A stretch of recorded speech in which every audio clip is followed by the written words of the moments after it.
১২০০ টাকার একটি ভাড়াটিয়া ঘর, নেই ভালো কোনো ফার্নিচার, ব্যাংক ব্যালেন্স কিংবা বিলাসিতা, কিন্তু বইয়ের তাকে সারি সারি পুরস্কার আর বুক ভরা দৃঢ় প্রতিজ্ঞা।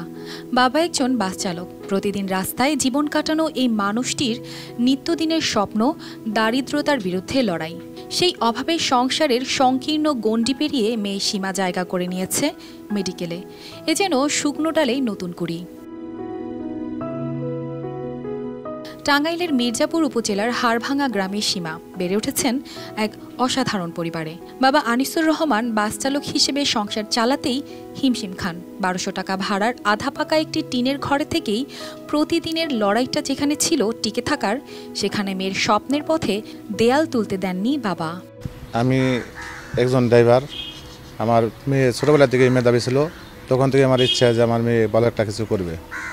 এখন আল্লাহর রহমতে মেডিকেল চান্স পাইছে। এখন যতটুকু সম্ভব চেষ্টা করব যে আমি জানি ওকে সফল করতে পারি। খুব ভালো লাগতেছে। ছোটবেলা থেকেই পড়াশোনায় অসাধারণ মেধাবী ছিলেন সীমা। যে বিশ্বাসগুলোকে আমরা মিউচুয়াল ট্রাস্ট ব্যাংক পিএলসি বিশ্বাস করি প্রবলভাবে, একে অপরের বিশ্বাস হয়ে। Mutual trust bank, you can bank on us. একের পর এক পাবলিক পরীক্ষায় জিপিএ 5 পেয়েছেন, বৃত্তি ও পুরস্কার, কিন্তু তাতেও সংসার ও পড়াশোনার খরচ চালানো সহজ ছিল না। তাই টিউশনি করিয়ে নিজের পড়ার খরচ নিজেই চালাতেন তিনি। ক্লান্ত শরীরে কখনো হয়তো না খেয়েই পড়ার টেবিলে বসেছেন, কিন্তু বইয়ের পাতা থেকে চোখ সরাননি।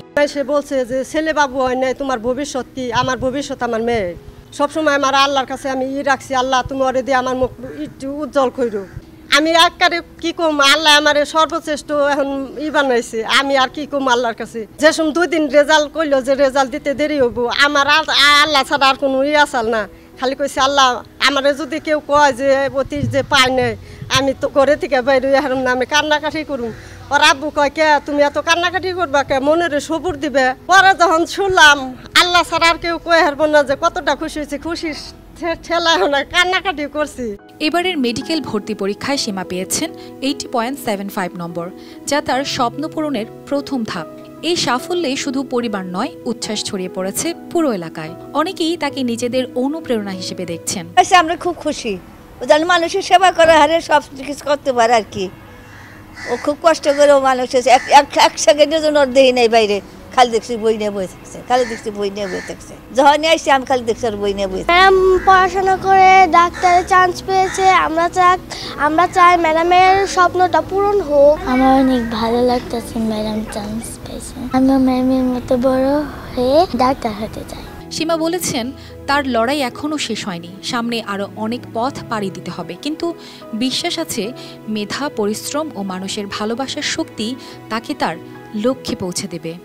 মা বাবা হয়তো ওইভাবে আমাকে আর্থিকভাবে সাপোর্টটা দিতে পারেন নাই, কিন্তু ওনারা যে মেন্টালি যে আমাকে সাপোর্টটা দিয়েছেন, এটা কিন্তু অনেক উচ্চবিত্ত যে ফ্যামিলি রয়েছে তারাও কিন্তু দিতে পারে না। তো এটার জন্য আমি তাদের কাছে কৃতজ্ঞতা প্রকাশ করছি। আসলে আমার আগে থেকে তো ডাক্তার হওয়ার ইচ্ছা ছিল না, মায়ের ইচ্ছা ছিল ডাক্তার বানাবে আমাকে, তো এটাই নিজের মধ্যে ধারণ করার। সীমার গল্প শুধুই একটা মেডিকেল ভর্তি পরীক্ষায় উত্তীর্ণ হওয়ার নয়, এটা দারিদ্রতার সঙ্গে এক অবিশ্বাস্য লড়াইয়ের গল্প, যেখানে প্রতিটি বাধা হার মেনেছে তার জেদ ও অধ্যাবসায়ের কাছে।